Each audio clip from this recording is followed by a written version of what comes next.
Olá, pastores e pastoras de nossa grande região sul e sudoeste de Minas Gerais.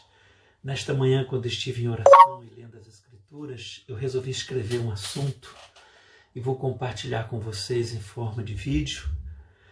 E vocês também podem ouvir em forma de áudio, né? Esta mensagem para que possa ouvir enquanto estiver dirigindo ou faz alguma outra coisa, alguma atividade prática e possa ser alcançado da forma que você desejar, ok? Nós estamos vivendo a cada dia em tempos difíceis e passo uma palavra de desafio e uma palavra de encorajamento à sua vida.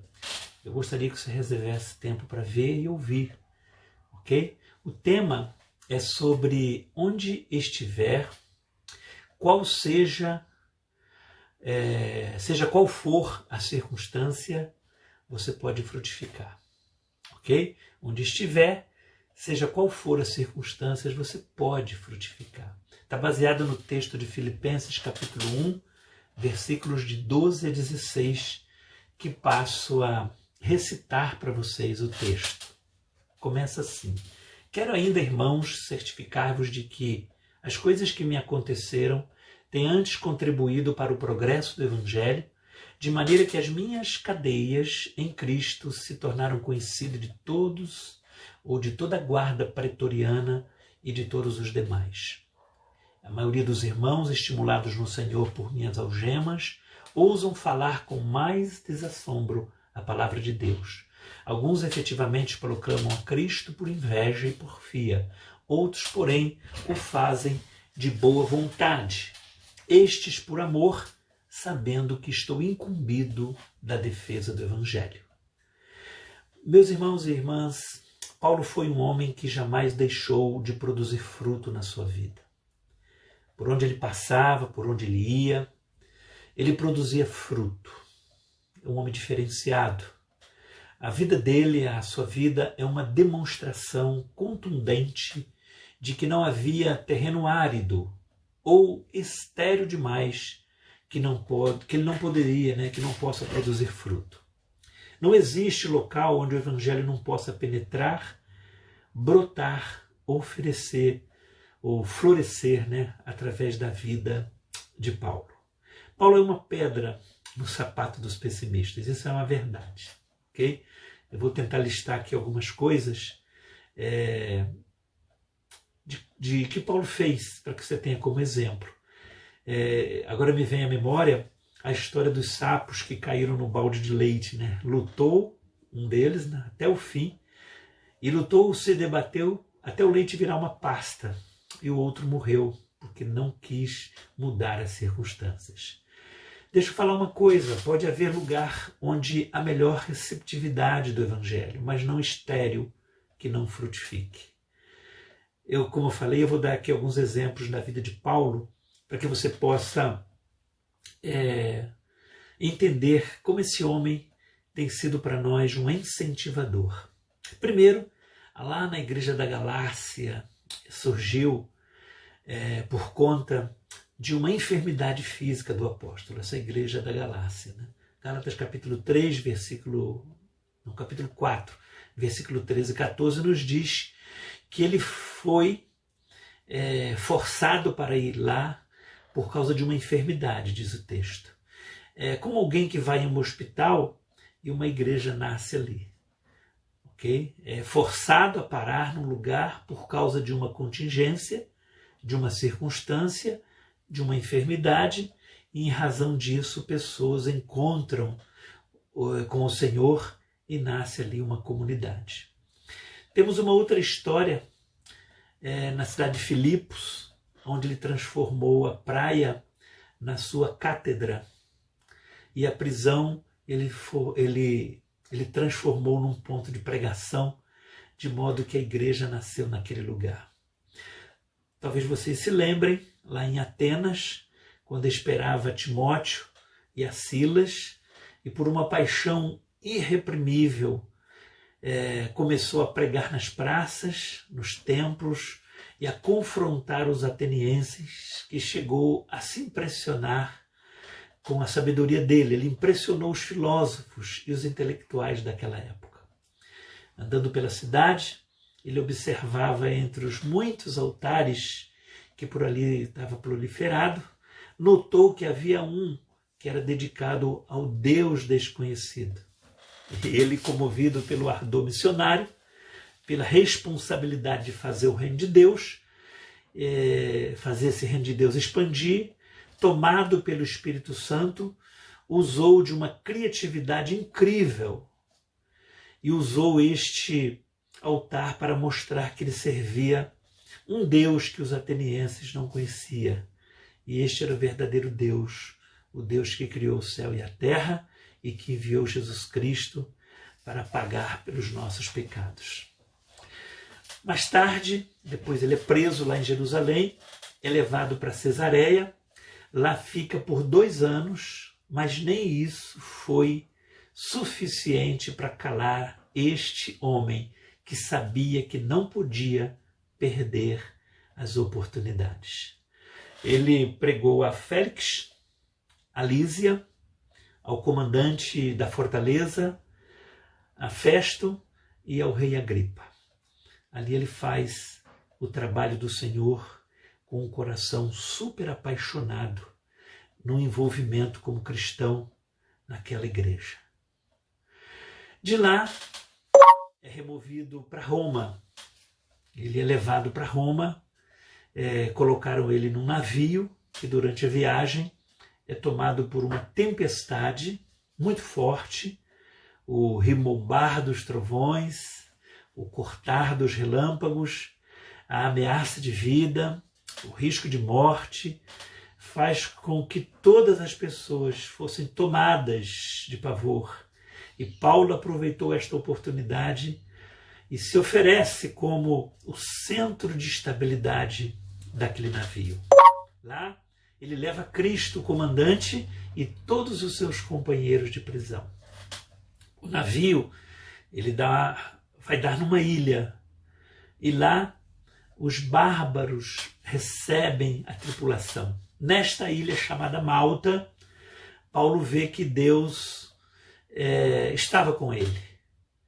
Ele estava ali e não perdeu tempo para semear o reino de Deus.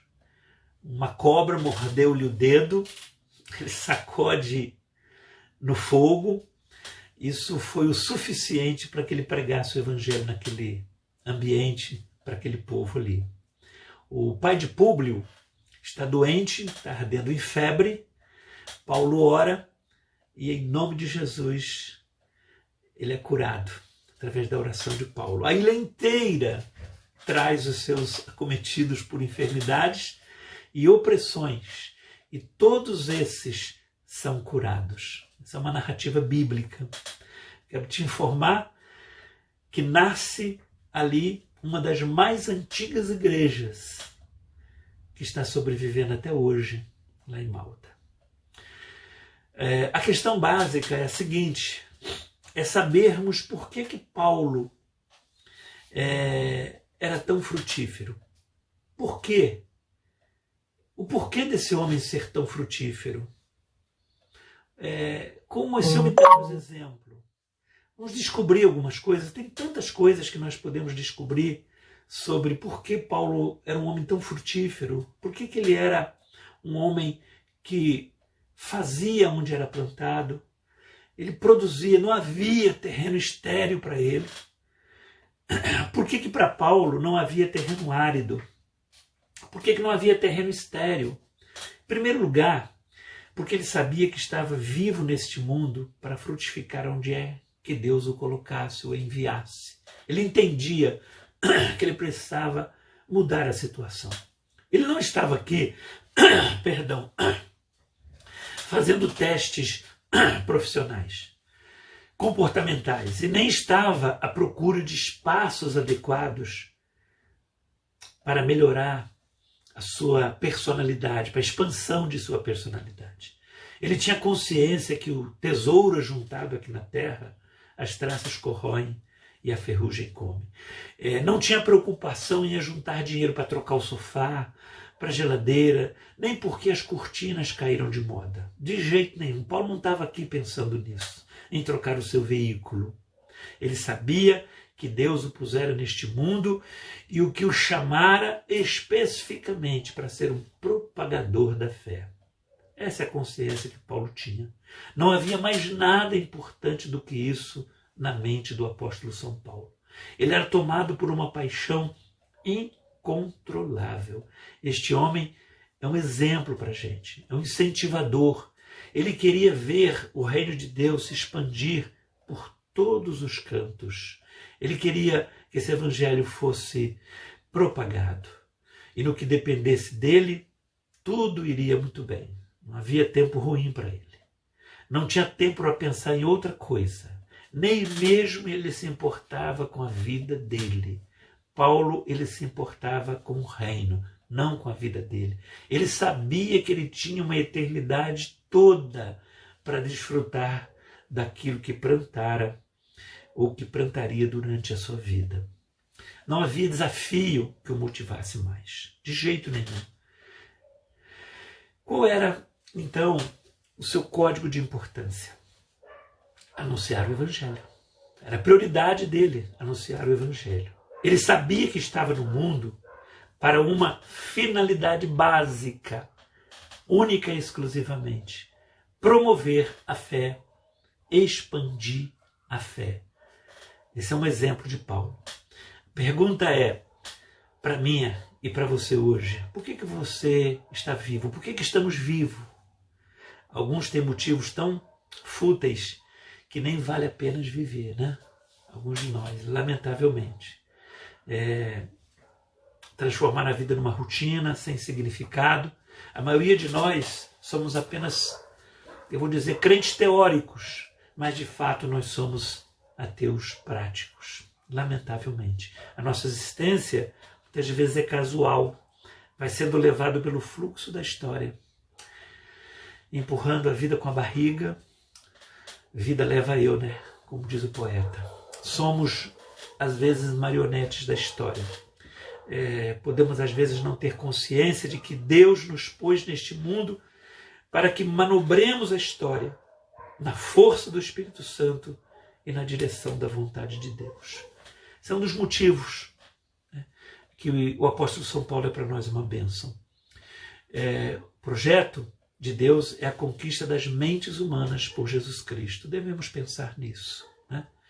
Por que para Paulo não havia terreno árido e não havia terreno estéril para esse homem? Por isso, porque ele sabia por que veio nesse mundo. Em segundo lugar, ele frutifica abundantemente porque sabia que Deus está presente nas circunstâncias da vida daqueles que lhe obedecem e o amam. Deus é um ser presente. Ele já mora dentro do nosso coração. Então ele sabia que isso era uma prática de Deus, um relacionamento conosco. Aquele que está se relacionando com Deus sabe muito bem que precisa fazer a sua vontade. E tanto que há uma frase que diz: ame a Deus e lhe obedeça e fique tranquilo com o que vier. Junto com Deus você poderá dar a volta por cima. Foi o que alguém disse para mim uma vez. Paulo sabia que estava no mundo para pregar o Evangelho e cria que Deus cuida das circunstâncias. Logo, onde fosse encontrado, ali era o lugar onde Deus desejava que ele testemunhasse e respondesse à sua fé. E por isso mesmo, uma situação mais adversa, estranha e ambígua, ele consegue emprestar um sentido ao sem sentido. Ele consegue vestir o absurdo de finalidades. Era assim a vida de Paulo. Tudo o que lhe acontecia não podia simplesmente acontecer. Em tudo ele produzia um propósito. Paulo contornava a situação. Ele mudava o contexto. Não havia terreno árido para ele. Os homens pensavam que tinham tido êxito sobre Paulo e ele estava lá de volta. Ele transformava as adversidades em oportunidades para expandir o reino de Deus aqui na terra. São nas prisões, nas adversidades da vida, que ele entende que Cristo esperava que ele fosse útil. E é na cadeia que ele leva a Cristo um escravo, fujão, roubou, fugira do seu senhor Filemon. Este escravo se chamava Onésimo. Estou dando mais um exemplo dessas circunstâncias. Ele transforma um escravo que naqueles dias era uma coisa, que não era ninguém, não possuía personalidade, não tinha identidade. Ele era o que o nome próprio dizia, Onésimo, né? O significado do nome Onésimo é o último. Por ter fugido, né? Ele ficara sem espaço, ameaçado de morte, e Paulo devolve ele ao seu senhor e mostra como ser um escravo livre. Aí está o apóstolo São Paulo dando uma lição para nós em um contexto histórico da vida dele. De fato, Paulo faz das calamidades adubos para que a terra se torne frutífera. Deixa eu te fazer uma pergunta. Você tem consciência porque Deus te colocou na vida e na história? Pode responder essa pergunta? Você sabe que Deus está presente nas circunstâncias da vida daqueles que lhe obedecem?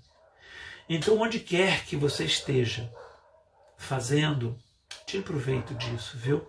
Você sabe disso? Deus está presente nas circunstâncias da vida daqueles que obedecem. Então, onde quer que você esteja, seja o que você esteja fazendo, tire proveito da situação. Ok? Para continuar, deixa eu te fazer novamente a pergunta: por que Paulo não havia terreno árido e estéril para ele? Em terceiro lugar, Paulo era frutífero porque ele cria que nada poderia impedir a palavra de Deus de frutificar. Nada podia aprisionar a palavra de Deus. A palavra de Deus para Paulo não era apenas um livro. Ela não estava presa às capas. Ele acreditava que nada podia conter a pregação do Evangelho. Nada. É assim que nós cremos também. Eu espero que você creia. Em algumas vezes ele diz: eu estou preso, mas a palavra de Deus está livre, solta, corre por aí na força do vento. Essa era a ideia que Paulo tinha, o conceito que ele tinha da palavra de Deus. Ele entra em todos os lugares e acredita que ela, a palavra de Deus, entra também em todos os cantos, em todas as brechas, e avança por todos os meios. Ele acreditava, e o conceito dele é que a palavra é livre como Deus é livre. É livre como o Espírito Santo de Deus é livre. É assim que Paulo pensava. A grande liberdade que a igreja e o evangelho produzem não é essa de nos sentirmos à vontade aí pregando nas esquinas, ou porque a gente tem liberdade religiosa. Ok? A liberdade da palavra está em abrir caminho contra todas as situações adversas da vida. Isso é liberdade da palavra, viu? Hoje nasce um templo aqui, nasce um templo ali, isso é muito bom. E a gente fica feliz porque é melhor do que botequins nas esquinas. Mas se acomodarem ali, ao invés de ser bênção, servirá de pedra de tropeço na expansão do reino. A palavra de Deus tem que ser livre. Isso tem que servir de motivação para que o evangelho conquiste as mentes das pessoas que ali vivem. A agência do reino de Deus é para produzir naquele lugar, para todos que estão perto dessa agência, transformação de vida. Ok?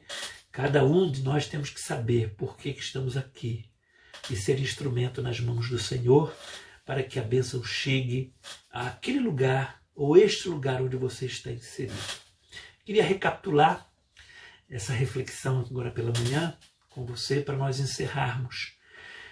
Por que para Paulo não havia terreno árido e estéril? Qual foi a primeira coisa que nós falamos? Não sei se você anotou ou não anotou, mas eu vou recapitular para você. Você tem essa oportunidade de pausar o vídeo e anotar, para que possa ser um entendimento para a sua devoção de hoje e sempre. Em primeiro lugar, porque ele sabia que estava vivo neste mundo para frutificar onde quer que Deus o enviasse.